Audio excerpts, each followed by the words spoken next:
Hi, everyone. First of all, I would say thank you for inviting me. This is such an honor and pleasure to be able to share my story and connect with such an amazing company that I personally do admire. My name is Golda Fania. I was born in Sierra Leone and raised between Denmark and the US. I am 31 years old. I am a multifaceted global health professional that has dedicated most of my life to elevating the voice of underrepresented communities, challenging the status quo, and encouraging open dialogue in issues such as politics, social justice, and Africa's development. So those who do follow me can see that I post a lot of my highly opinionated views, as well as talk a lot about Africa and what's happening on the ground. Having lived there, returned there as a diaspora for almost a year, I came with a fresh new perspective of how I would like to connect with the continent. I am also the co-founder of A.W.I.S.E network, which I will be speaking more about here on this podcast. We work to advance girls and women in STEM, leveraging most of my international experience and cultural insight. I would like to bridge that gap of inequality and gender bias within the field of STEM. I'm also co-host of the podcast Thinking Out Loud, Voices of the Diaspora, where our aim is to explore the complexities of the life of African diasporas in a globalized world, fostering a sense of unity and understanding amongst our listeners. Yes, so as a person that was born on the continent, my story actually begins with my grandmother. There's an African proverb that states, if you educate a man, you educate an individual. But if you educate a woman, you educate a generation. My grandmother never stepped foot in school. She was never educated. She never learned how to read or write, yet she was in a polyamorous family with 18 children. Amongst those was my mother. And my grandmother fought tirelessly for my mother to get an education. And since my mom was a little girl, she fancied becoming a nurse. And she pursued that education with the support of her mother.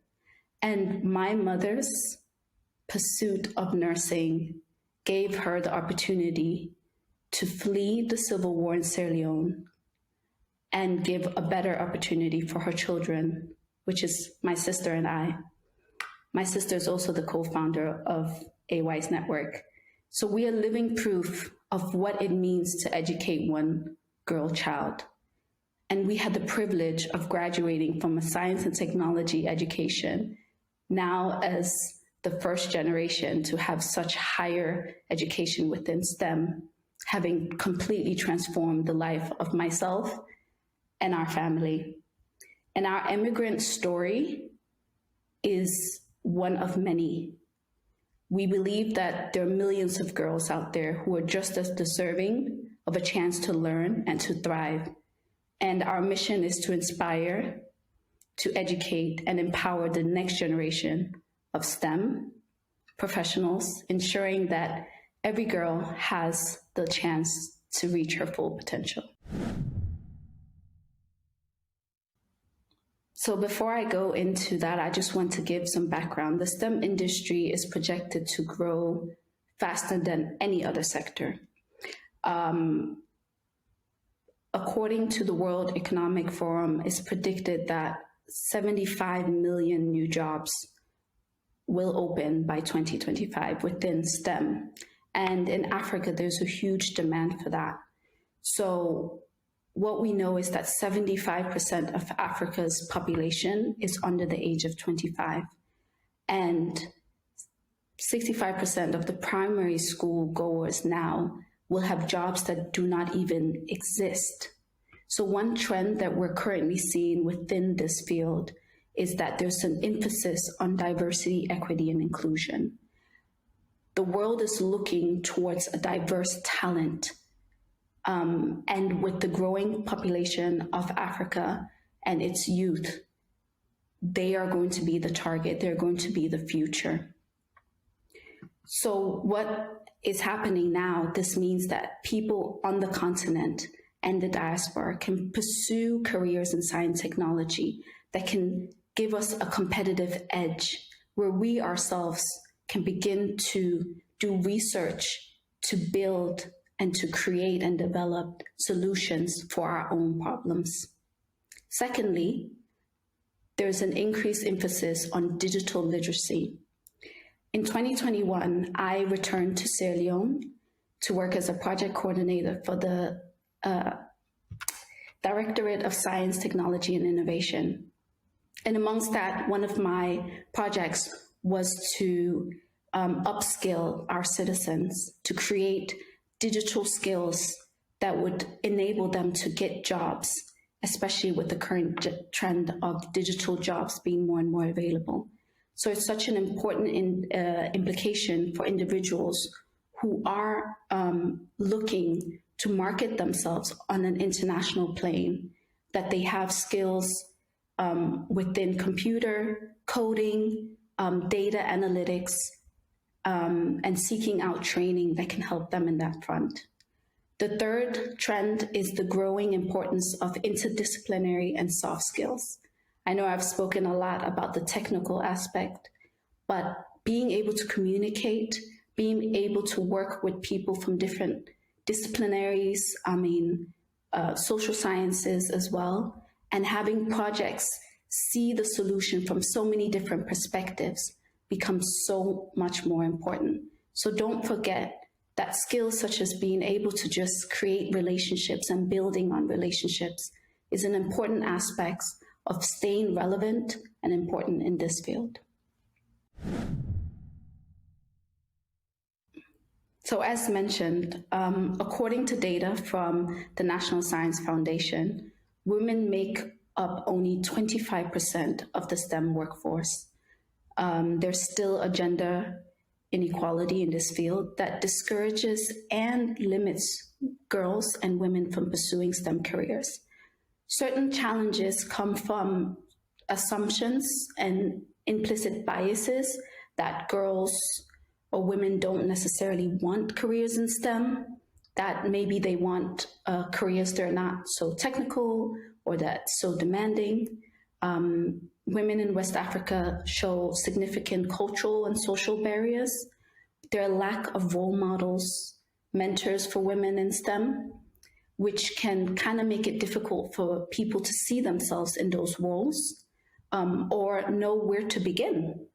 And also there are significant economic challenges such as limited access to education and financial resources.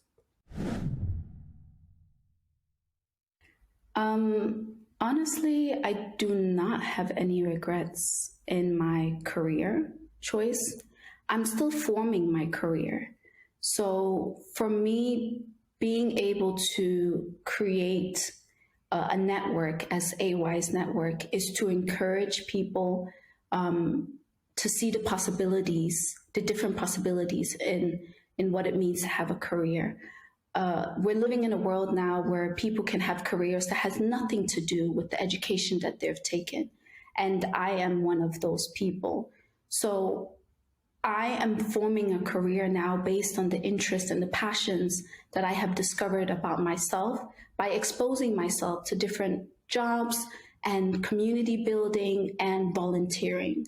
I think one thing that I would do differently, looking back or reflecting, would be the education that I took, my bachelor's is in global health and nutrition, which is quite interdisciplinary, but then I decided to specialize in human nutrition in my master's. And as much as I have a passion for nutrition and its correlation to the way we live our life and lifestyle, I believe that had I given myself more time to work and gain experience and skills, I would have chosen a completely different master's degree. But luckily for me, there's so much online learning and there's so many resources now so that the skills that I gained, the research skills that I gained in my master's, I can now use to learn new skills within a new field.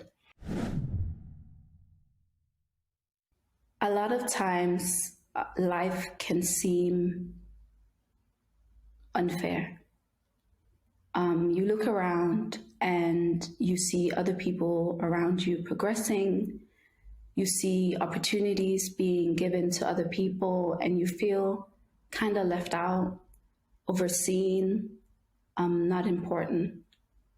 But as I mentioned in the story with my mother and a grandmother who could never read or write, she made the biggest impact through her children, was that encouraging them and fighting tirelessly so they can have new opportunities. You're not alone. Find a community. Find people who are of like mind, people who are willing to help you. And if they're not in your immediate circle, then reach out to people online, and know that there are people who are looking for talents like yours, stories like yours, who are unique and who will transform this world. It only takes one person, and why not you?